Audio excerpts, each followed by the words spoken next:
राम। किसी भी एग्ज़ाम की तैयारी के लिए 100 दिन पर्याप्त होते हैं। यूपीएससी मत पहुंच जाना प्रभु। हम यूपीपीएससी या यूपीएससी की बात नहीं करते हैं क्योंकि उसकी तैयारी के लिए बहुत कुछ है, उसके बारे में बाद में बात करेंगे। किसी भी तैयारी, आप किस एग्ज़ाम की तैयारी कर रहे हो, कांस्टेबल की, एमटीएस की, सीएचएसएल की, सीजीएल की, सीपीओ की, किसी भी एग्ज़ाम की तैयारी कर रहे हो, यकीन मानो 100 दिन 8 घंटे बिल्कुल पर्याप्त हैं। अगर आप इतना करने के लिए नहीं तैयार हो तो यकीन मानो तुम नौकरी कभी नहीं जीवन में नहीं कर पाओगे, ये हम लिख के दे सकते हैं। ठीक है, करना क्या है, तुम्हें हम बहुत सीधी सी चीज़ों में समझाते हैं। देखो होता क्या है, जब हम लोग कहते हैं कि 8 घंटे या 6 घंटे, तुम्हें लगता है 24 घंटे का टाइम है अपने पास, 8 ही घंटे तो देने हैं। 1-2 दिन दे देते हो, कुछ नहीं जाता इसमें, कुछ लगता ही नहीं कि हमने 8 घंटे दे दिए। लेकिन जब यही 2 से 3 दिन होते हैं, 4 दिन होते हैं, तब हमें रियलाइज़ होता है कि 8 घंटे यही भारी पड़ रहे हैं। क्यों? क्योंकि सेम काम तुम्हें डेली बेसिस पे रिपीट करना होता है। लेकिन यकीन मानो, सिर्फ तुम एक अपना एक ऐसा कॉलम बनाओ जिसमें 100 डेज़ की स्ट्रेटेजी जिसमें बनाते हो, डे 1, डे 2, डे 3 क्लिक करते चले जाओ। जब 100वें दिन पहुंचोगे, तुम्हारा सिलेबस भी कंप्लीट हो चुका होगा, previous year paper, mock test, जो चीज़ें हैं सब कुछ हो चुका होगा, बशर्ते आपको 8 घंटे डेली देने हैं। अब यहाँ पे प्रॉब्लम 3 आएंगी आपके सामने। सबसे पहला आता है टाइम मैनेजमेंट।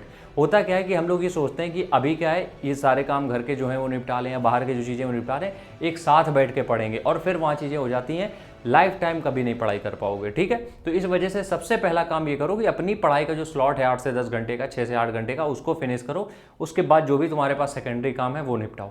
दूसरा काम, जब भी तुम्हें ये लगे कि तुम्हारे पास 8 घंटे तुम्हारे भारी पड़ रहे हैं, इनको आप ब्रेक डाउन कर दो। क्योंकि कई बार होता है 8 घंटे कोई सिंगल पर्सन एक साथ नहीं बैठ सकता है, बैठना भी नहीं चाहिए। 2.5 घंटे के 2-3 शिफ्ट इस तरीके से कर लो, जिससे कि क्या होगा, इसके जो मिड में ब्रेक मिलेगा वो तुम्हें रिफ्रेश कर देगा, जिससे कि तुम बोर नहीं होगे। तो दूसरा ऑप्शन आपकी जो बोर हो रहा है उससे बचाने के लिए यही है, 2-2 घंटे के ब्रेक के अंतराल में आप पढ़ाई कर सकते हो। तीसरी चीज़ अगर हम बात करें तो ये 8 घंटे का जो स्केड्यूल है वो करता क्या है। 8 घंटे, आप यकीन मानो, अगर आप यूपीएससी या यूपीपीसीएससी की तैयारी नहीं कर रहे हो, उसके लिए 8 घंटे क्यों पर्याप्त है? क्योंकि हमारे पास लिमिटेड सिलेबस है, हमें बहुत सब कुछ नहीं पढ़ना है। हमारे सामने एक प्रॉपर सिलेबस दिया है, उन्होंने कुछ कुछ लिस्ट दी है कि इन्हीं से पूरा पेपर आएगा, आपको सिर्फ वो चीज़ें रिपीट करनी है। कई बार तो ऐसा होता है कि 70% पेपर प्रीवियस ईयर पेपर से आ जाता है। तो दिन के 2 घंटे अगर आपने इस चीज़ में दे दिए कि सिर्फ आपको प्रीवियस ईयर पेपर या सिलेबस या साइड की चीज़ें जो सब खत्म करनी, उन्हीं को करने में लगा दिया, तो बाकी के 6 घंटे आपके सिलेबस को ख़त्म करने के लिए पर्याप्त से भी ज़्यादा हैं, क्योंकि इतना ज़्यादा सिलेबस है ही नहीं। बस ये 3 तरीके हैं आप अपनी जो 8 घंटे की स्टडी है उसको 100 दिन तक मैनेज करने के। लेकिन यकीन मानो, अगर तुम इतना भी करने के लिए तैयार नहीं हो तो गवर्नमेंट जॉब बिल्कुल नहीं मिलने वाली है, ये बिल्कुल फैक्ट है। 8 घंटे अभी तुम्हें लग रहा होगा बहुत टफ है, लेकिन आगे जाके जब ये तुम वेस्ट कर दोगे अपने 100 दिन भी, आगे जाके जब तुम्हें 15-15, 16-16 घंटे काम करना पड़ेगा उतनी ही सैलरी के लिए, तब तुम्हें समझ में आएगा कि 8 घंटे कितने कम थे।